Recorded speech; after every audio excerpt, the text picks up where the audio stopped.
আপনাদের সাথে আলোচনা করব খোসপসরা নিয়ে। বর্তমান সময়ে অর্থাৎ এই কিছুদিনের মধ্যে আমরা দেখছি যে খুব প্রচলিত একটা রোগ হচ্ছে যে খোসপসরা, শরীরের মধ্যে চর্মরোগ হচ্ছে ব্যাপক আকারে, এবং বিশেষ করে এই যে আঙ্গুলের ফাঁকে ফাঁকে এবং মানে আঙ্গুলের ফাঁকে ফাঁকে এবং শরীরের বিভিন্ন জায়গায় আপনার হচ্ছে পানি হচ্ছে এবং পানির মধ্যে পুঁজ জাতীয় কিছু একটা হচ্ছে এবং প্রচণ্ড চুলকানি, খুব বিড়ম্বনায় ভুগছেন। তো এই সমস্যায় যারা ভুগছেন তাদের জন্য আজকের ভিডিওটা খুবই ইম্পর্টেন্ট।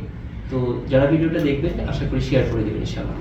তো দেখুন, এই ধরনের খোসপসরায় যারা ভুগছেন তারা বিভিন্ন ধরনের ট্রিটমেন্ট করছেন, কেউ অ্যালোপ্যাথি, কেউ ইউনানি, কেউ হোমিওপ্যাথি, আয়ুর্বেদিক। অনেক সময় দেখা গেছে তেমন কোনো রেজাল্ট পাচ্ছেন না। তাদের আমি কিছু মেডিসিনের কথা আপনাদেরকে শেয়ার করব। সেই মেডিসিনগুলো আপনারা যদি নিয়মিত সেবন করেন ইনশাআল্লাহ দেখবেন খুব ভালো রেজাল্ট আসছে। তো হোমিওপ্যাথিক এর জন্য অর্থাৎ এই ধরনের খোসপসরা রোগের জন্য হোমিওপ্যাথিতে খুব দারুণ চিকিৎসা রয়েছে। চর্মরোগ খুবই জটিল এবং কঠিন একটা চিকিৎসা। অনেক সময় আমরা মনে করি এটা খুব ছোট একটা রোগ বা তেমন কোনো জটিলতা নেই, তেমন কোনো সমস্যা নেই। আসলে খুব বিড়ম্বিত একটা রোগ, খুব বিড়ম্বনা হয়। যারা এই রোগে ভুগেন তারা জানেন যে কত বিড়ম্বনায় পড়তে হয় এটার কারণে।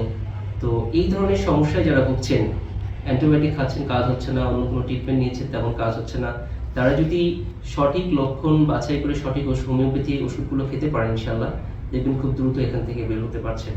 তো এই সমস্যার জন্য যে ওষুধগুলো আমরা ব্যবহার করছি এবং তাতে ভালো রেজাল্ট আসছে। আসলে হোমিওপ্যাথিতে সিমটমস অ্যান্ড কজেশন খুব ইম্পর্টেন্ট। তো এই সিমটম এবং কজেশন অ্যানালাইসিস করে যদি ওষুধ দেওয়া যায় সেখানে কাজ হয়। এছাড়াও কিছু স্পেসিফিক ওষুধ রয়েছে যেগুলো আপনার খুব দারুণ কাজ করে থাকে।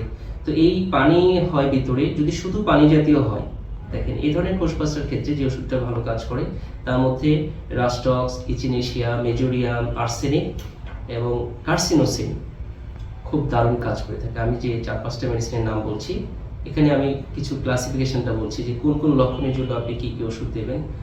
তো রাস্টক্স, মেজোরিয়াম, ইচিনেশিয়া, আর্সেনিক এবং হচ্ছে কার্সিনোসিন খুব ভালো কাজ করে।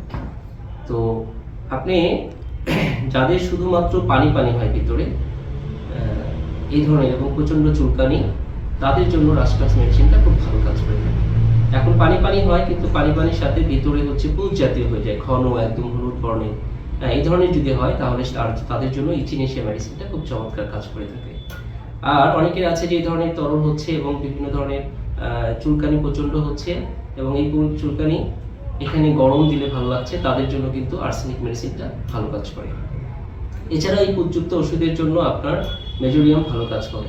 আর যাদের ফ্যামিলিতে অন্য এগুলো কোনো ওষুধে, লক্ষণ ভিত্তিক ওষুধে তেমন কাজ হচ্ছে না, আমি রেয়ার মেডিসিন যেটা, যে চর্মরোগের ক্ষেত্রে কার্সিনোসিন অনেকেই ব্যবহার করতে চায় না, খুব চমৎকার কাজ করে থাকে, এটা আমার এক্সপিরিয়েন্স। তো যারা বিশেষ করে যাদের কোনো ওষুধেই তেমন কাজ হচ্ছে না এবং পরিবারে ক্যান্সারের অথবা ডায়াবেটিসের হিস্ট্রি আছে, তাদের জন্য এই কার্সিনোসিন মেডিসিন খুব দারুণ একটি ফলদায়ক হিসেবে কাজ করে। আমরা সেটা ফলাফল পাচ্ছি আলহামদুলিল্লাহ। এটা একটু রেয়ার কেস। আপনাদের হিস্ট্রি যখন অন্য ওষুধগুলো, সিমটম বেস ওষুধগুলো কাজ করছে না, তখন যদি আপনি আর্সেনিক ব্যবহার কার্সিনোসিন ব্যবহার করেন তখন দেখবেন চমৎকার ফলাফল পাচ্ছেন ইনশাআল্লাহ। তো এখানে হিস্ট্রিক্যাল যে ব্যাপারটা থাকে যে ফ্যামিলিতে ক্যান্সার এবং ডায়াবেটিস এই ধরনের রোগ থাকলে তখন কার্সিনোসিন ভালো কাজ করে থাকে। এছাড়াও হাইড্রোফোবিনা মেডিসিনটাও ভালো কাজ করে। আর তাছাড়া চর্মরোগের ক্ষেত্রে সোডিয়াম, সালফার এগুলো খুবই উল্লেখযোগ্য একটা মেডিসিন।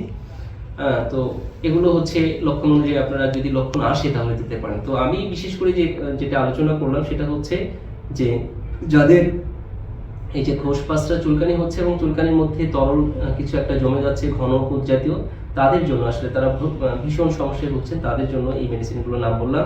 তো আপনারা অবশ্যই এই ওষুধটাগুলো খাওয়ার আগে অবশ্যই একটু চিকিৎসকের পরামর্শ নেবেন, কত পাওয়ার ওষুধ খাবেন, কীভাবে খাবেন, কবার খাবেন, সে বিষয়গুলো পরামর্শ নিয়ে খাবেন ইনশাআল্লাহ। দেখবেন যে কোনো ধরনের চর্মরোগ খুব দারুণভাবে আরোগ্য হবে ইনশাআল্লাহ। তো সবাই ভালো থাকবেন, সুস্থ থাকবেন। আবারও রিকোয়েস্ট করবো যে ভিডিওটি ভালো লাগলে অবশ্যই শেয়ার করে দেবেন, কারোর কাজে লাগতে পারে ইনশাআল্লাহ। ধন্যবাদ সবাই।